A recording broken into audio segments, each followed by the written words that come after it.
Awesome.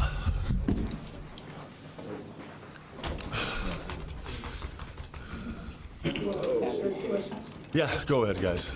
I don't know waste your Mark, time. do you have any update on JQ's status heading into tomorrow night, and what's that injury management process been like for him?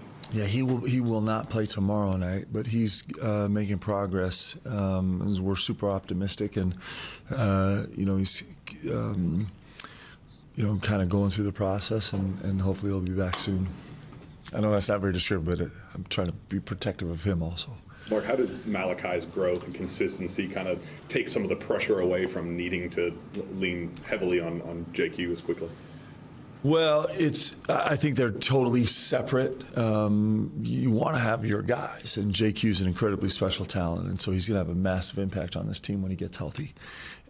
And Malachi is growing at a beautiful rate, and so he's growing in a lot of ways. He's growing statistically and performance and read-based and understanding on the court, but he's also growing as a leader in the locker room and such a steadying force. So they're both true. Like, we need JQ, and Malachi's growing so well. Mark, on Saturday after the game, you spoke about how you and Colin had reflected on the current Bush story. Yeah. Can you talk a little bit more about why that resonates with this year's team and, the idea of cutting down to get better? Yeah, I mean, it's a faith-driven story, of course, and I'm a believer 100%.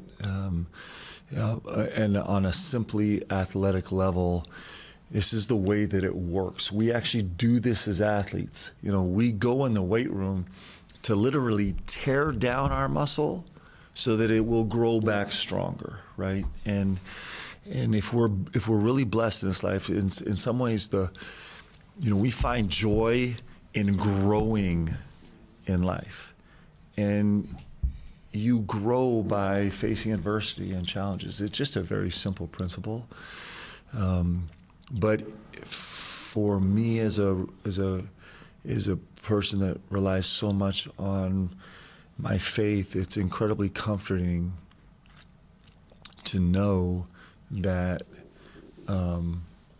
when I'm facing adversity, it's really not the end of the story. It's just a necessary part of the process. And I believe that for our team, when we're facing adversity, it's not the end of the story. It's a necessary, painful part of the process for us to actually become something great. It's my whole life as an athlete. It's my life as a parent and a husband, and it's everything that I've lived through. So it rings true to me, and I believe it. And brings you incredible peace when you're going through the adversity, right? Just to know that there's a purpose, and the purpose is all about growing and learning. And so I think that's a great sustaining piece of it. I love the talk, I love the parable, I love the whole thing. Coach, we know you love to go back and watch the film, do a little deep dive. What were some of the things that stood out? Maybe some things you didn't catch standing on the court live? Yeah, a lot of things we could do better. It was, it was anomalous. It was, it was the first time where the numbers just worked out that us not at the point of the screen was more efficient than us at the point of the screen, which was surprising in our ball screen coverages. It was not a great performance from us in that sense. And so that's a place we need to really grow. I still think I'm really committed to being in that space. And then what we do after the point of the screen obviously varies. I was pleased with, even in stretches in the first half where we weren't great offensively, I was really pleased with the ball movement we saw. Like I feel like we're trending in a solid space. So I was really pleased with that, even more than I felt in the game. I think that we're maybe finding some continuity, a little bit more continuity to rotations, and guys feeling more comfortable with each other. And I think that was evident in some spaces on the film. So I think there's good progress, and obviously places we need to grow.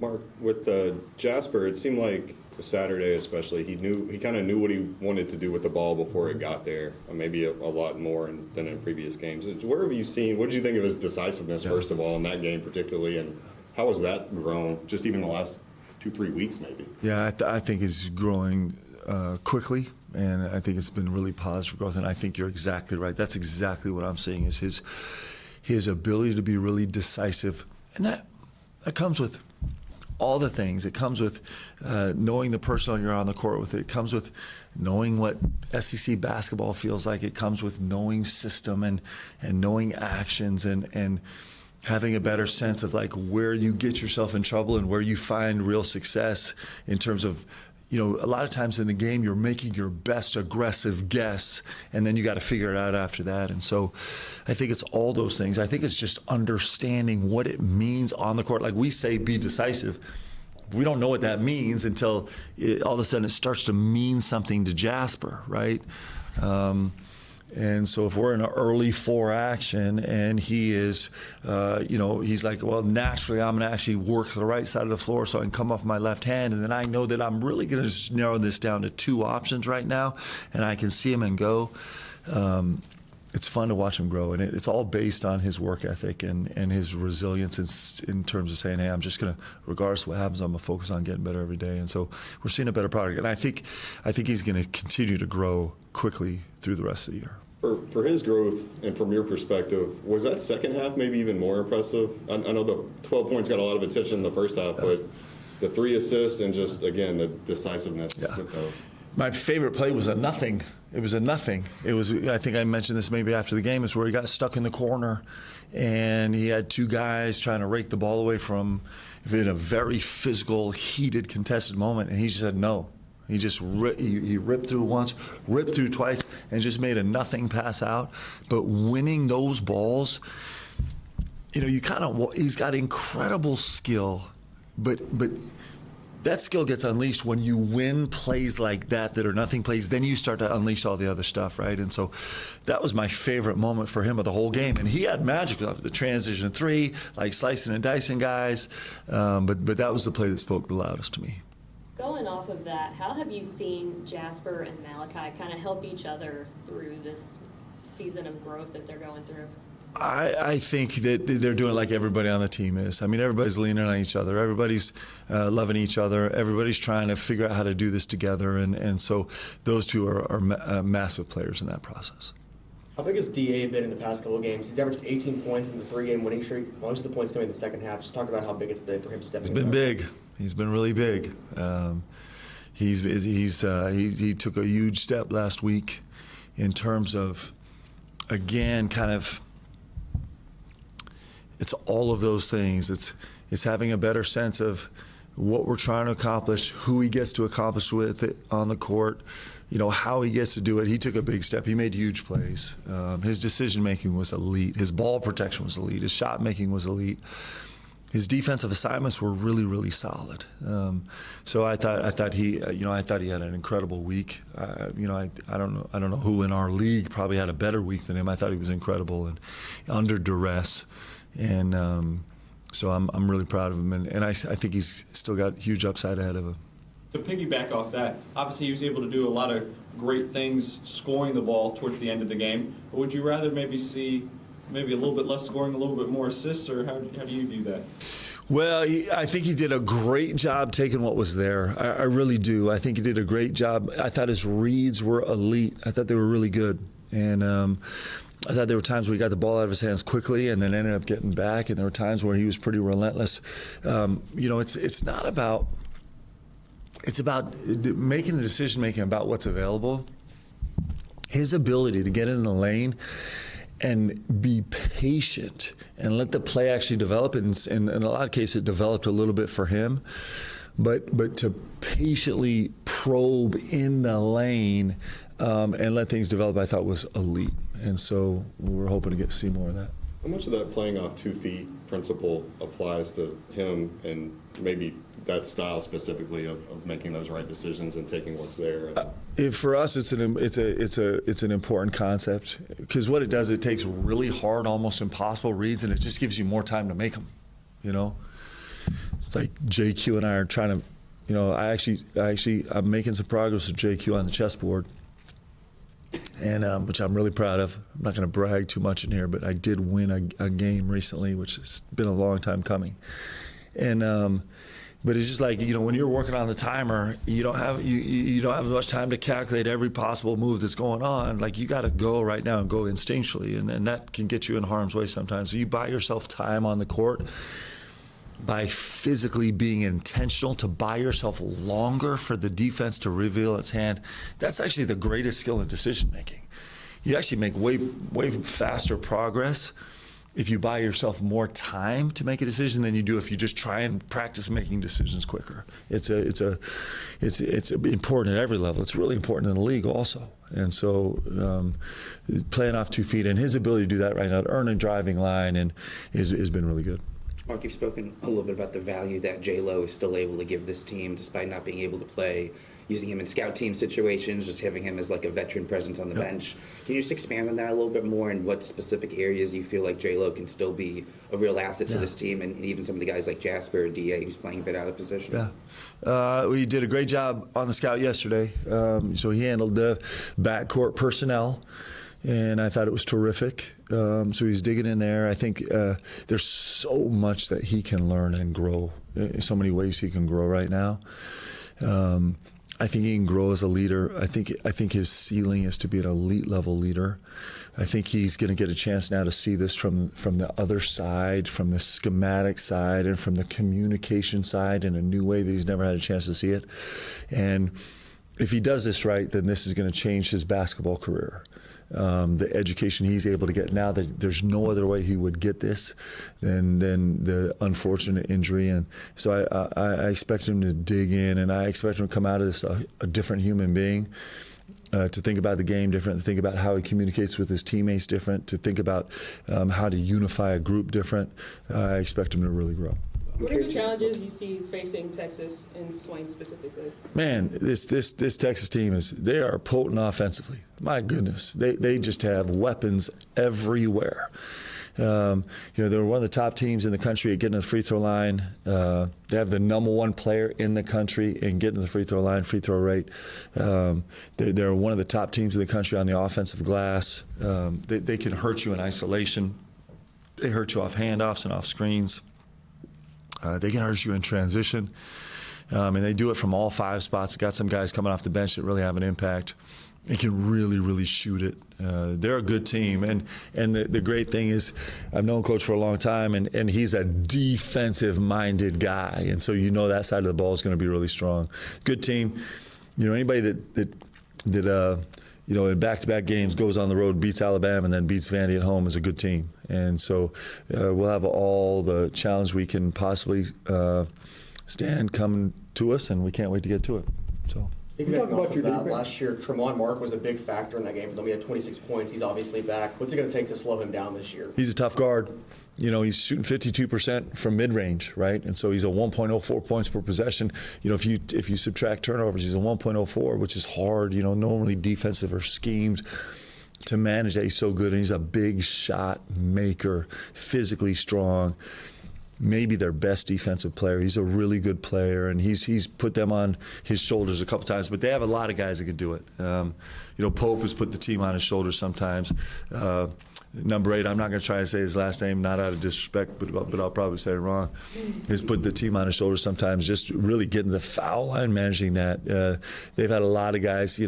Swain is probably their most important player, maybe in a lot of cases, and so they've had a lot of guys that step up and carry them, and certainly that makes them dangerous.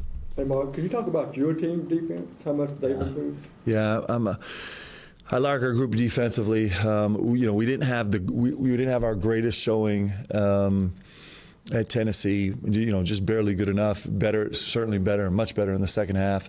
But some metrics we've doubled up how good we are. So our defensive rim percentage is almost twice as good in terms of where we rank in the country.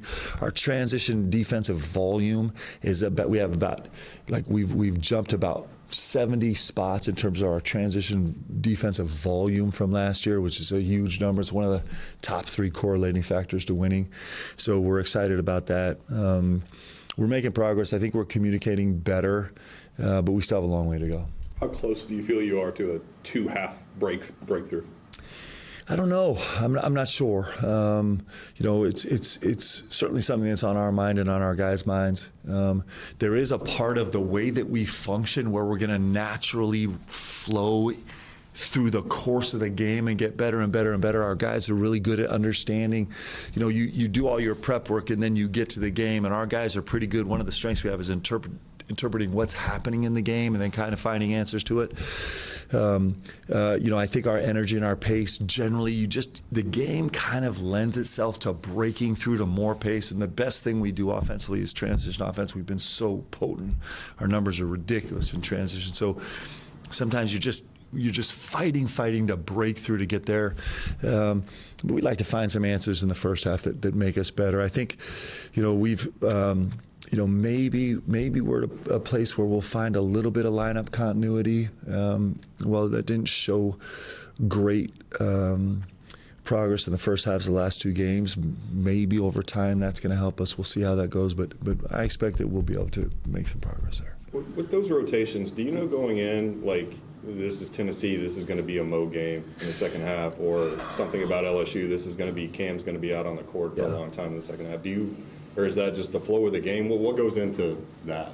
I've gone into games having real expectations and then come out being surprised by actually what was functional and what wasn't. I really have. And I think sometimes we anticipate correctly, and sometimes it's just not someone's night, or sometimes the matchup's different, or sometimes the team's actually going to a different lineup than we expected from them, or working different actions, or putting us in different positions, or maybe we're in a game where it's just like, man, we're really struggling to score, so we got to overload the lineup a little bit with a little more space and a little bit more scoring, or maybe we're just getting torched on the defensive end and we got to go to switching, so I might change my 5 and change my 4 just because we have to go to switching ball screen. So we're right now we are spending more time than usual responding to the flow of the game.